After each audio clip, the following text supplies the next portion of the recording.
हर खबर पर होगी आपकी पकड़।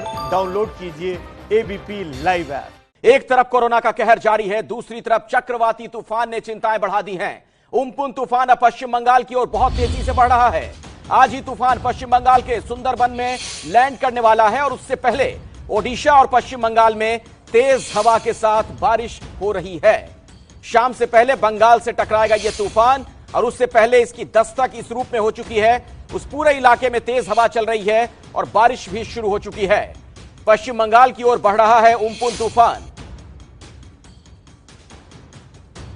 और इसी खबर पर और अधिक जानकारी के लिए सीधे हम आपको लिए चलते हैं। हमारे साथ पश्चिम बंगाल के सुंदरबन से प्रकाश सिन्हा जुड़ चुके हैं। भुवनेश्वर भी आपको लिए चलेंगे रजनीकांत बिस्वाल के पास। प्रकाश, पहले मैं आपके पास आना चाहूंगा और जरा यह बताएं वहां से क्या अपडेट है इस वक्त और क्या देख पा रहे हैं आप? देखिए अखिलेश, मैं आपको बता दूं, जैसे जैसे वक्त बढ़ रहा है वैसे वैसे ये तूफान हवा का रुख भी तेज हो रहा है। और इस वक्त मैं जहां पे खड़ा हूं, बाहर खड़ा होना भी दुश्वार है और क्योंकि इतनी तेज हवा है कि पूरे शरीर को हिला देने वाली हवा है। मैं कैमरामैन संदीपन को बोलूंगा, आप सामने देख सकते हैं इच्छामती जो नदी है उसमें पानी का जो उफान आप देख सकते हैं, लहरों को देख सकते हैं। और ठीक उस पर बांग्लादेश का बसंतपुर गांव है और ये पूरा इलाका जो है वो सीमावर्ती इलाका है। और अगले 1 से 2 घंटे के भीतर ही उम्पुन तूफान जो है उसकी लैंडिंग होगी और तकरीबन 160 से 190 किलोमीटर प्रति घंटे की रफ्तार से ये चक्रवाती तूफान आएगा। और मौसम विभाग के जो अधिकारी हैं उनकी बात अगर माने तो ये काफी तबाही मचाने वाला होगा। इसके पहले आयला को हमने देखा है, इसके पहले बुलबुल तूफान को हमने देखा है। मौसम विभाग के अधिकारियों का कहना है कि उससे भी ज्यादा कहर बरपाने वाला होगा ये तूफान और उसकी आहट अभी से ही कई घंटों पहले से ही हम देख पा रहे हैं। और हवा इतनी तेज है, आप देख सकते हैं कि पीछे से हवा आ रही है और खड़ा हो पाना भी मुश्किल है और हवा की रफ्तार अभी काफी तेज है। तो अगले 1 से 2 घंटों में स्थिति और भी बदतर होगी।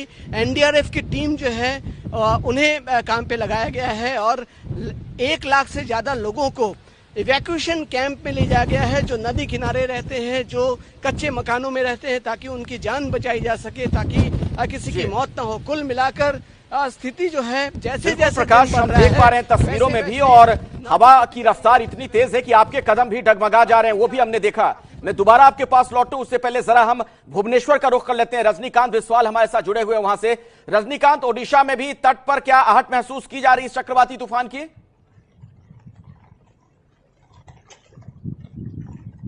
चक्रवाती तूफान की तो आहट कल रात से ही शुरू हो गई थी, जब हवा के साथ तेज बारिश शुरू हो गई थी रात को ही। और अभी भी तेज बारिश चल रही है, कहीं कहीं पे जहां पे तटीयवर्ती इलाके में तेज बारिश चल रही है। मगर भुवनेश्वर में थोड़ा सा बारिश अभी कमा है, आप जिसे देख सकते हैं। मगर जैसे ही समय बीतता जा रहा है और भी बोला जा रहा है कि 1-2 घंटे का और खतरा बाकी है। यहाँ कोई जान माल की अभी तक खतरा, मौत नहीं हुई है, किसी की जान माल की कोई मौत नहीं हुई। लेकिन एक बात है कि एक बच्ची की मौत हो गई, जो कच्चा मकान था, कच्चा मकान गिर जाने से एक बच्ची की 3 साल बच्ची की मौत हो गई है। ये घटना आई है भद्रक जिले से। और ऐसे देखा जाए तो अभी थोड़ा सा बारिश घट भी गया है। और जो तूफान था, तूफान का ज्यादा पारादीप और आपका केंद्रापड़ा जिला में और जिले में हल्के थे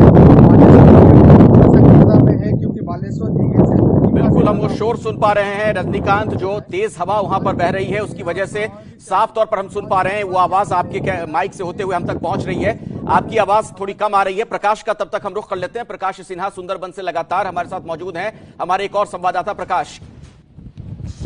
इस बीच एक खबर आ रही है, ताजा जानकारी हम दे दें दर्शकों को कि भद्रक में बारिश से एक बच्ची की जान चली गई है। ये अपडेट हम आप तक पहुंचा दें। देखिए किस तरीके से इसका नुकसान देखने को मिल रहा है। ओडिशा में अभी तेज बारिश हो रही है। शाम से पहले बंगाल से टकराएगा ये चक्रवाती तूफान, लेकिन आप देखिए उसकी आहट किस तरीके से महसूस की जा रही है। 180 किलोमीटर प्रति घंटे की रफ्तार होगी इसकी, ये भी बताई जा रही है, जानकारी मिल रही है।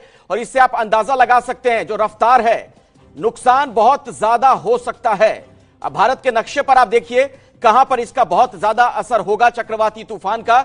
आप देख रहे हैं दीघा से हटिया के बीच की ये जो जगह है, वहां पर सबसे ज्यादा दबाव बनता हुआ नजर आ रहा है बंगाल की खाड़ी में। इस चक्रवाती तूफान की वजह से इन तमाम तटीय इलाकों में तेज हवाएं चलनी शुरू हो चुकी है। अब से थोड़ी देर के बाद ये उन तटीय इलाकों में तूफान टकराएगा। प्रकाश के पास आइए, आपको सुंदरबन लिए चलते हैं। प्रकाश, क्या वहां पर आप देख पा रहे हैं, पहले से तमाम तैयारियां नजर आ रही हैं कि जानमाल का ज्यादा नुकसान ना हो? देखिए, तैयारियां तो है, लेकिन ये जो आहट है चक्रवाती तूफान उम्फुन के आने के पहले की आहट जो है वो काफी डराने वाला है। मैं आपको बता दूं, जैसे जैसे वक्त करीब आ रहा है, लैंडिंग पॉइंट का वक्त करीब आ रहा है, तेज रफ्तार आप देख सकते हैं। मैं खड़ा हूं और कदम जो है वो लड़खड़ा रहे हैं इन तेज हवाओं की वजह से। और मैं आपको बता दूं, मूलतः दक्षिण 24 परगना, उत्तर 24 परगना जहां मैं हूं, और मिदनापुर, ये 3 जिले हैं जो ज़्यादा इफेक्टेड होंगे, जो जिनकी जहां पे जानमाल का नुकसान होने की संभावना है। और चूंकि ये चक्रवाती तूफान कोलकाता के रास्ते, कोलकाता होते हुए दक्षिण 24 परगना की तरफ बढ़ेगा, तो कोलकाता के दक्षिणी पूर्वी इलाके भी काफ़ी वहाँ पे अलर्ट घोषणा किया गया है, जारी किया गया है।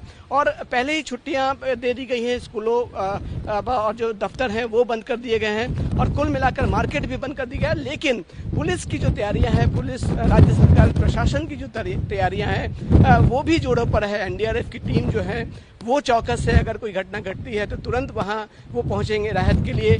इवैक्यूएशन कैंप में 1 लाख से ज्यादा लोगों को ले जाया गया है। लेकिन मैं आपको बता दूं, अभी कुछ घंटे बाकी हैं चक्रवाती तूफान के आने की। लेकिन चलिए, इस खबर पर नजर बनाकर रखिए। प्रकाश, आप और रजनीकांत, हम आप दोनों के पास लौटेंगे दोबारा और अधिक जानकारी लेंगे।